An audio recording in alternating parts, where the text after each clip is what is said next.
Hello दोस्तों, कैसे हैं आप लोग। आशा करते हैं कि आप लोग अच्छे से होंगे। स्वागत है आपको मेरे यूट्यूब चैनल मैथ मिथिला में। दोस्तों, आज के हम इस वीडियो में आपको बताएंगे महावीर स्वामी जी के बारे में। ठीक है, जो बिहार से बिलोंग करते थे, इनके बारे में हम बताएंगे। आज सारी जानकारी लेंगे इससे। सबसे पहले हम जानते हैं कि महावीर स्वामी का बचपन का नाम क्या था और मूल नाम क्या था। ठीक है, तो हम सबसे पहला क्वेश्चन को देखते हैं। आप समझते हैं कि महावीर स्वामी का मूल नाम क्या था। मूल नाम क्या था। ठीक है, तो दोस्तों इसको पहले समझेंगे कि महावीर स्वामी का मूल नाम था वर्धमान। क्या होगा? वर्धमान। आपको उत्तर में लिखना है वर्धमान। ठीक है, अब दोस्तों हम एक स्टेप आगे चलते हैं तो समझते हैं कि ये महावीर का जन्म कब हुआ था। दोस्तों, महावीर का जन्म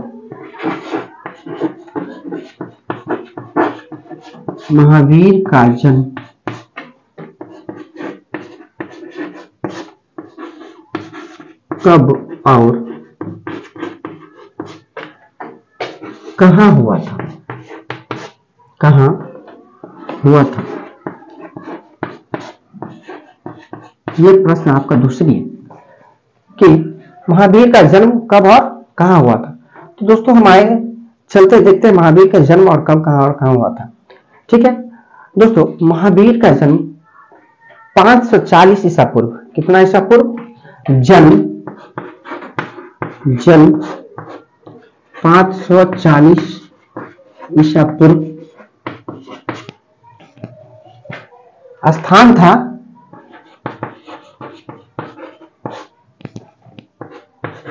वैशाली के निकट।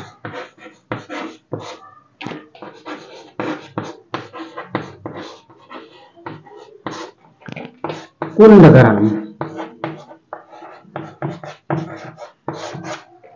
क्या है? वैशाली के निकट कुंदग्राम में इनका जन्म हुआ था। कहां हुआ था जन्म इसका? 540 ईसा पूर्व और स्थान था वैशाली के निकट कुंदग्राम में इनका जन्म हुआ था। अब दोस्तों हम आते हैं कि इनके पिता का नाम और माता का नाम क्या था। ठीक है, चलिए देखते हैं। महावीर स्वामी के पिता और माता का नाम क्या था। ठीक है दोस्तों, ये आपको वन लाइनर क्वेश्चन सब है। आपको ऑब्जेक्टिव में सारा का सारा काम आएगा। आप इसे नोट करते चलेंगे और देखेंगे कि इसका कहां से क्या होगा। ठीक है, देखिए महावीर स्वामी के पिता का नाम था सिद्धार्थ, जो जातक पति के कुलपति के प्रधान थे। इन्होंने क्या थे? इनके पिता का नाम था सिद्धार्थ और महावीर स्वामी के पिता का नाम था सिद्धार्थ और माता का नाम था त्रिशला, जो लिच्छवी की राजकुमारी थी। ठीक है, ये क्या हो गया? महावीर स्वामी के पिता का नाम क्या हुआ? सिद्धार्थ और माता का नाम त्रिशला, जो लिच्छवी के क्या थे? राजकुमारी थे। इन दोनों की देहांत 28 वर्ष की आयु में हो गई। ठीक है, उनके बाद महावीर स्वामी की शादी हो गई। ठीक है, यहां तक समझ गए। जब महावीर के माता और पिता की देहांत 28 वर्ष में हो गई तो 30 वर्ष की आयु में महावीर स्वामी ने शादी कर लिया। उस कन्या का नाम रहा यशोदा। तो हम को क्वेश्चन क्या बन के आता है इसमें? तो हम समझ गए महावीर के स्वामी के पिता और माता का नाम क्या था। तो पिता का नाम था सिद्धार्थ और माता का नाम था त्रिशला। ठीक है, अब क्वेश्चन आता है कि महावीर स्वामी का विवाह किसके साथ हुआ। दोस्तों इसको हम मिटा देते हैं, फटाफट स्क्रीनशॉट ले लीजिए, हम इसको मिटा के अगले क्वेश्चन पे देखते हैं। ठीक है, चलिए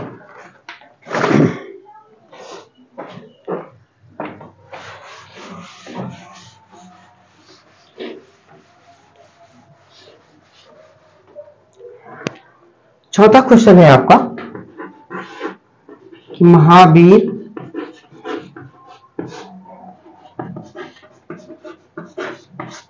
स्वामी का विवाह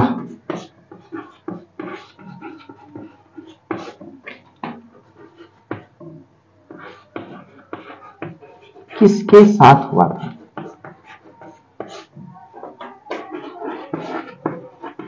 ठीक है, ये वन लाइनर क्वेश्चन सब है दोस्तों, फटाफट इसे नोट करते चलिएगा और महावीर के बारे में सारा आज निचोड़ हम समझ लेंगे और इसका क्लास आज खत्म करेंगे। दोस्तों महावीर स्वामी का विवाह हम अभी बताए थे एक राजकुमारी यशोदा के साथ हुआ था। ठीक है, किसके साथ? यशोदा का साथ हुआ था। ठीक है, अब हम बात करेंगे उत्तर में किसके साथ? यशोदा। किसके साथ हुआ था? यशोदा के साथ उनका विवाह हुआ था। उसके बाद इन्हें एक पुत्री प्राप्त हुई। क्या? इन्हें एक पुत्री प्राप्त हुई। उस पुत्री का नाम था, क्वेश्चन बन के आता है, महावीर स्वामी की पुत्री का नाम क्या था? पुत्री का नाम क्या था? दोस्तों उनकी पुत्री का नाम था अनुजा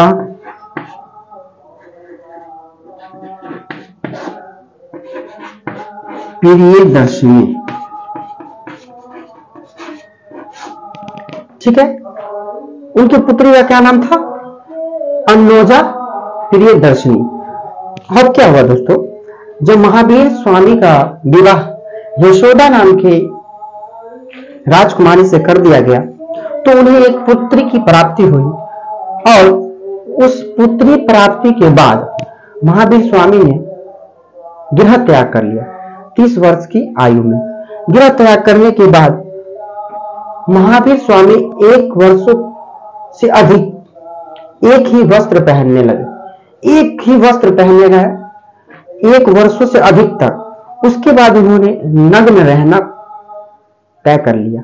उसके बाद उन्होंने नग्न रूप ले लिया और उसके बाद उन्होंने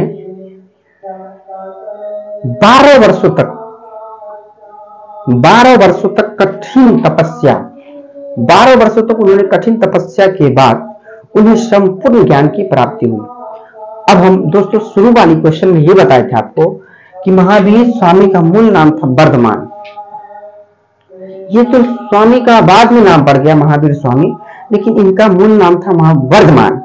अब वर्धमान जो नाम था, तो वर्धमान जो नाम था, तो इन्हें जो महावीर स्वामी कहने लगा, ये जब इन्हें 12 वर्षों तक की कठोर तपस्या के बाद इन्हें संपूर्ण ज्ञान की प्राप्ति हुई, तब इन वर्धमान का नाम बदल के इनका महावीर स्वामी नाम रखा गया। ठीक है, क्या समझे हम? इनका मूल नाम था महावीर स्वामी का वर्धमान और जब इन्हें संपूर्ण ज्ञान की प्राप्ति हो गई तब इनका नाम हो गया महावीर स्वामी। ठीक है, यहां तक समझ गए।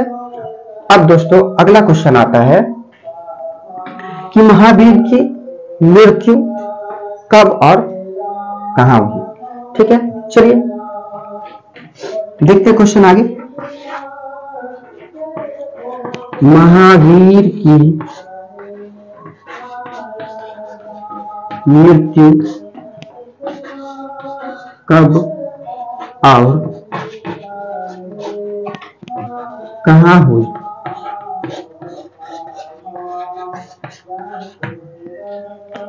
ठीक है, चलिए इसके बारे में जानते हैं। ये वन लाइनर क्वेश्चन हो गया आपका, महावीर की मृत्यु कब और कहां हुई। दोस्तों महावीर की मृत्यु 468 ईसा पूर्व 468 ईसा पूर्व 468 ईसा पूर्व में इनकी मृत्यु हो गई थी। जब तक में इनका उम्र 72 वर्ष पूर चुका था। अगर उम्र की बात करेंगे हम तो दोस्तों 540 ईसा में से हम 468 को घटा देंगे तो मेरा आ जाएगा 72 वर्ष। जब तक महावीर की मृत्यु हुई तब तक उनका उम्र 72 वर्ष हो चुके थे। जब तक वो महावीर स्वामी 72 वर्ष के हो चुके थे और उनकी मृत्यु 468 ईसा पूर्व 468 ईसा पूर्व पावापुरी में हुई गई। पावापुरी में उनकी मृत्यु हो गई। ठीक है, यहां तक आप समझ गए। फटाक से क्वेश्चन को नोट कर लीजिए। ठीक है, अब क्वेश्चन ये आता है कि पावापुरी में तो उनका मृत्यु हो गया। अब इसमें एक क्वेश्चन और आएगा आपको, क्या कि जल मंदिर कहां स्थित है। ठीक है, जल मंदिर कहां स्थित है, इसको मिटा देते हैं दोस्तों। चलिए,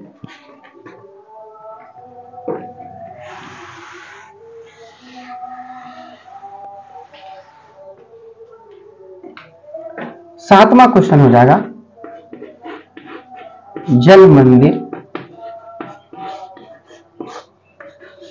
कहां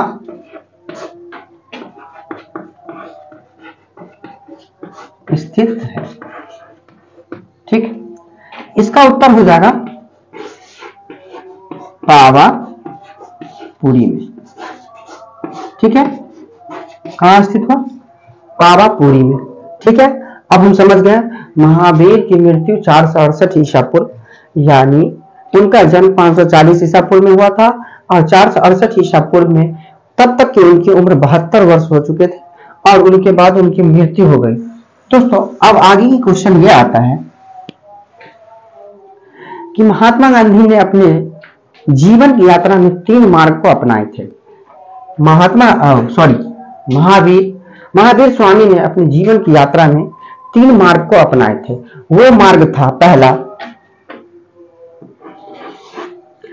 मार्ग था सम्यक ज्ञान, दूसरा सम्यक दर्शन, तीसरा सम्यक चरित्र। ये महावीर स्वामी अपने जीवन के अंतिम यात्रा तक इसको अपनाते रहे और समझाते गए कि सम्यक ज्ञान क्या होता है, सम्यक दर्शन क्या होता है, सम्यक चरित्र क्या होता है। सम्यक दर्शन ये होता है, आत्मा सभी जीवधारियों के पास होता है। आत्मा सम्यक दर्शन में होता है, आत्मा सभी जीवों के पास होता है, सभी जीवधारियों, चाहे मनुष्य हो, जानवर हो, कीट पतंग जो भी हो, सबको हमें समान रूप से रखना चाहिए। सबके पास जीने के लिए क्या चाहिए, जीने के लिए प्राण होता है, सब सांस लेते हैं, खाते हैं, पीते हैं। तो ये आपको हो गया सम्यक दर्शन में। ठीक है, अब आता है सम्यक ज्ञान। सम्यक दर्शन से सम्यक ज्ञान की प्राप्ति होती है और मनुष्य के क्रोध, लोभ, मोह आदि क्या है, मनुष्य को क्रोध, मोह, लोभ आदि से क्या करता है, ये घुटका कर मिल जाता है। ये होता है सम्यक ज्ञान की बात। ठीक है, अब आता है सम्यक चरित्र। सम्यक चरित्र ये होता है दोस्तों कि हमें किसी से ना झगड़ा करना, ना किसी से दुष्व्यवहार करना, किसी की वस्तु को बिना पूछे हुए नहीं छूना, ये होता है सम्यक चरित्र। हम समझ गए सम्यक ज्ञान क्या होता है, सम्यक चरित्र क्या होता है। हमसे पूछेगा सम्यक दर्शन के बारे में बताइए, तो सम्यक दर्शन में यह होता है उसमें सभी जीवधारियों को समान रूप से जीने का हक है। ठीक है, ये सम्यक दर्शन हुआ। सम्यक ज्ञान होता है, सम्यक दर्शन के अकॉर्डिंग होता है। इसमें क्या होता है, मनुष्य को लोभ, क्रोध, मोह, माया सबसे घुट मिलकर नहीं रहना चाहिए, इससे दूरी बना के रहना चाहिए। ठीक है, सम्यक चरित्र में क्या होता है, हम किसी की वस्तु को नहीं छुए बिना पूछे, और किसी की चीज को, वस्तु को चोरी ना करे, कोई से मुहा मुही बात ना करे, अच्छे से व्यवहार में है, ये होता है सम्यक चरित्र। ठीक है दोस्तों, अब हम महावीर स्वामी के बारे में सारे स्टेप को समझ गए। अगर ये वीडियो अच्छा लगा है तो कमेंट, लाइक, सब्सक्राइब जरूर कीजिए, दोस्तों में शेयर कीजिए, ताकि सभी को ये हेल्पफुल वीडियो मिल सके। अगर आपको भी हेल्पफुल लग रहा है तो वीडियो को लाइक, कमेंट, सब्सक्राइब कीजिए। फिर मिलते हैं अगले वीडियो में, जब तक के लिए थैंक यू।